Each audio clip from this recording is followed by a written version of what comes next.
Depuis plusieurs années, les volontaires français interviennent dans le développement local en Guinée.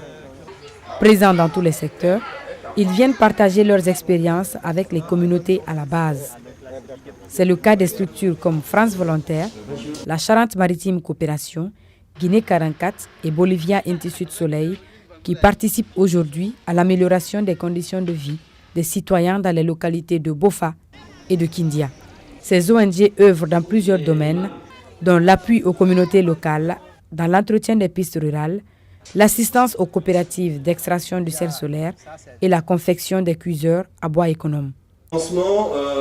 Donc l'essentiel des financements viennent du Conseil général de Charente-Maritime qui envoie donc, le financement au niveau de l'association pour la mise en œuvre de ce programme de coopération. Mais il y a aussi des financements complémentaires du ministère des Affaires étrangères français qui chaque année aussi envoie une petite enveloppe supplémentaire. Et puis donc, comme je le disais tout à l'heure, il y a des financements après par thématique. Donc du syndicat des eaux de Charente-Maritime pour le volet hydraulique. Là pour l'extension de ce volet aux autres collectivités, on devrait avoir d'autres bailleurs, à savoir certaines agences de l'eau. J'ai décidé d'être volontaire de Solidarité Internationale pour mener une mission de terrain en fait. Ça faisait depuis longtemps que j'y pensais. Donc du coup le projet je le connaissais bien parce que je connaissais BIS, je connaissais son activité, je savais le principe de la diffusion de la cuisance des cuiseurs solaires, etc. Et donc j'ai répondu à une offre en fait d'emploi de volontaire. Je ne savais pas au départ que ça allait être en Guinée, mais voilà, l'occasion s'est présentée. Donc, du coup. Depuis 1992, l'association La Charente-Maritime Coopération appuie les collectivités rurales dans le développement local. Cette ONG met en œuvre un programme de coopération décentralisé entre le département français de la Charente-Maritime et les collectivités de la préfecture de Bofa. Ce projet est mis en œuvre avec le soutien des communautés à la base. De ce nombre-là, c'est Charente-Maritime qui est le seul bailleur de fonds à supporter ou bien à soutenir matériellement et financièrement ce groupement. Donc, vu leurs moyens un peu réduits, je vais dire ainsi, ils ne peuvent pas satisfaire tous les besoins du groupement. Surtout que ce n'est pas seulement un seul CVEP, il y a près de 75 CVEP que nous avons formés à travers la préfecture de Bofa. Il faut doter tous ces CVEP de ces petits moyens aratoires, à savoir les brouettes, les pelles, les pioches, ainsi de suite, tout ce que vous connaissez comme outils aratoires. Donc Charente-Maritime fait son effort, mais ne peut pas résoudre tous les problèmes, n'est pas à mesure de couvrir tous les besoins à la satisfaction de la population.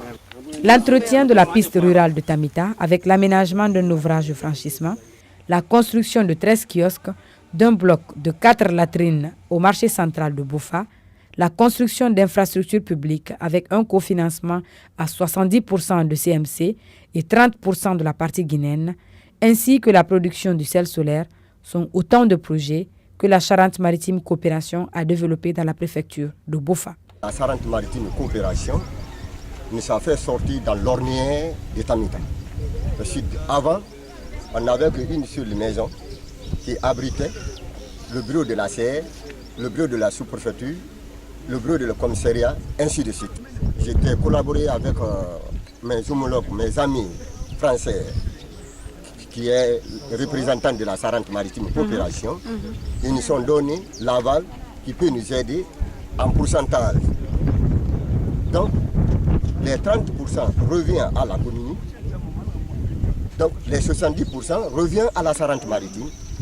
C'est ainsi que nous, on s'est collaboré et on a fait cet édifice.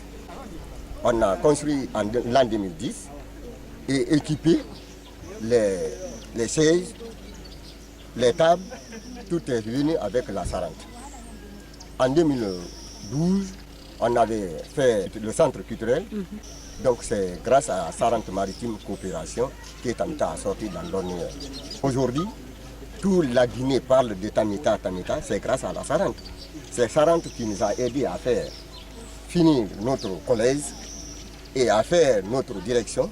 Et en même temps, même l'an 2015, là, notre proposition de nous aider à faire le centre d'accueil et la direction de l'école de la proximité de Yenguissa. La Charente-Maritime nous a beaucoup aidés, nous les femmes de Tamita. Avant, nos enfants étaient obligés de nous quitter dès la rentrée en 7e année. Nous les laissons partir ailleurs sans la paix de cœur, car à cet âge, ils ne sont pas encore matures. Depuis la construction de ce collège, dans notre village, nous sommes maintenant tranquilles. La Charente-Maritime Coopération a aussi d'autres projets tels que l'aménagement d'une gare routière et la réhabilitation des points d'eau. Et puis, ce que je n'ai pas dit tout à l'heure, c'est que le GEPER, donc l'intercollectivité qui s'occupe des pistes, a développé aussi des compétences en gestion de l'hydraulique et en assainissement à partir de 2009, où ils ont répondu, toujours sous forme de cofinancement, entre la Charente-Maritime Coopération, le syndicat des eaux de Charente-Maritime et l'Union européenne, à un projet justement d'hydraulique et d'assainissement villageois. Dans la préfecture de Kindia, le cuiseur à bois économe a permis aux communautés locales de réduire leur consommation en bois et en même temps de freiner la déforestation. Ce projet est réalisé en collaboration avec les ONG Guinée 44, Bolivia Intu Sud Soleil et APEC. En fait, l'APEC, dans ce projet-là, gère la partie opérationnelle, c'est-à-dire le lien qui est la commercialisation en fait, du cuiseur. Quand les cuiseurs sont produits par Guinée 44, l'APEC se charge de la promotion, la commercialisation, elle recrute les vulgarisatrices vendeuses qui sont issues des groupements et unions, elle les forme. Et ensuite, ces vulgarisatrices vendeuses-là, chacun dans sa localité est chargé de commercialiser le cuiseur.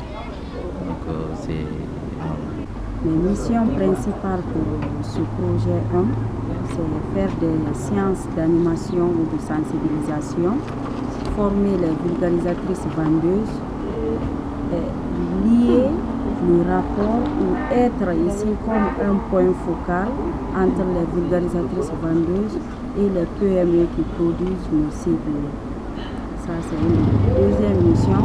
Il faut former les femmes et il faut les accompagner et faire un suivi et un appui au niveau de ces vulgarisatrices vendeuses. Donc après le projet pilote, il y a eu 2 années où il ne s'est pas passé grand-chose. Et puis moi j'ai réintégré en fait l'équipe projet de BIS Guinée 44 et l'APEC.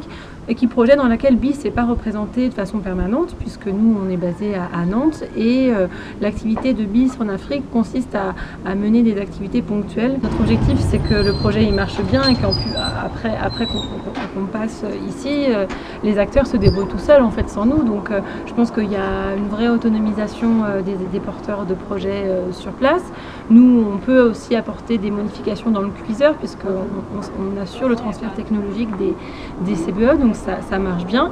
Et puis c'est surtout un projet qui a de belles perspectives. Ce cuiseur à bois économe a permis non seulement au groupement de femmes de Kindia de développer leur économie, mais aussi de former beaucoup de femmes sur son mode d'utilisation. Chaque fois qu'il y a une formation à l'APEC, on nous fait appel. Nous avons appris le mode d'utilisation de ce cuiseur et son importance grâce à cette formation.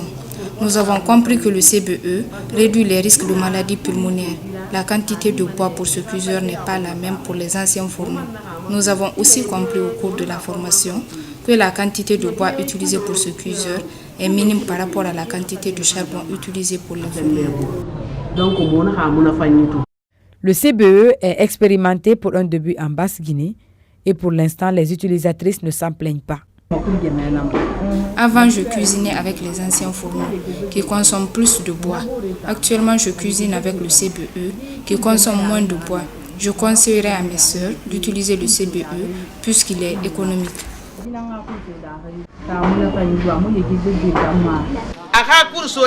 Le cuiseur est très rapide. Quand nous commençons la cuisine à midi, d'ici 14 h, le repas est prêt. L'objectif des volontaires français en Guinée est de favoriser le développement des engagements volontaires et de promouvoir leurs différentes formes d'engagement. Leur présence favorise aussi l'engagement culturel entre la Guinée